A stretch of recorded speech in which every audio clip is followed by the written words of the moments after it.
lọ kọ́lẹ̀. Just note this. Kí oṣù tó parí gẹ́gẹ́ bí ohun tí Olúwa sọ fún mi. Interim máa ṣẹlẹ̀. There is going to be interim government in this country. Ẹ kú dédé àsìkò yìí o. Ẹ sì káàbọ̀ sórí ìkànnì Pavilion TV ní gbogbo ibi tí ẹ ti ń wò wá. Àti gbogbo ẹ̀yin tí ẹ̀ ń darapọ̀ mọ́ wa fún ìgbà àkọ́kọ́. Ẹ ṣé tẹ̀ ń wò wá ní gbogbo ìgbà o. Ìránṣẹ́ Ọlọ́run Prophet Ṣẹ́gun Adébáyọ̀ mà tún ti sọ̀rọ̀. Ìránṣẹ́ Ọlọ́run àgbà yìí sọ àwọn ọ̀pọ̀lọpọ̀ ọ̀rọ̀. Ẹ jẹ́ ká jọ gbé yẹ̀wò ohun tí bàbá sọ.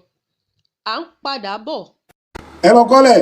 Just note this. Kí oṣù tó parí gẹ́gẹ́ bí ohun tí Olúwa sọ fún mi. Before this month runs out, as what the Lord have told me, Ṣé ráwọn kàbá yẹn? those cabals of this country, Ìjà máa ṣẹlẹ̀ láàrin. Ẹ kọ́lẹ̀ o. they are going to Ẹ kọ́lẹ̀ o. serious misunderstanding, Ìjà máa ṣẹlẹ̀ láàrin wọn tó jẹ́ which wípé. will lead to serious fight. Ṣùgbọ́n kí nìkan lè mí rí. But one thing that I saw, Èmi ò mọ kò yé mi ohun tí mo rí ni mo fẹ́ sọ yìí. but I just want to tell you what I saw. Mo rí pé Ọlọ́run fẹ́ lo Ọbásanjọ́ fún nǹkan kan. That God is going to use Obasanjo for a particular thing. Mo rí I saw it clearly. ẹ̀jẹ̀ Adémọ́lẹ̀. But let's just leave it. Interim máa ṣẹlẹ̀. There is going to be interim government in this country.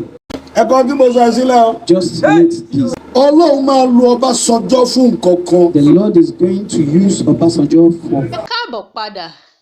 Mo lérò pé a ti rí kókó kan tàbí èkejì dìmú nínú ọ̀pọ̀lọpọ̀ ọ̀rọ̀ tí ìránṣẹ́ Ọlọ́run àgbà yìí sọ. Ẹ̀yin olólùfẹ́ wa, ẹ má gbàgbé láti fi èrò tiyín ṣọwọ́ lórí comment section. Kí ẹ sì máa subscribe sí orí ìkànnì Pavilion TV. Ẹ ṣé tẹ̀ ń wò wá ní gbogbo ìgbà. Ẹ subscribe sórí ìkànnì yìí Pavilion TV fún àwọn ìròyìn àsìkò àti kàyéfì. Ẹ ṣé tẹ̀ ń wò wá.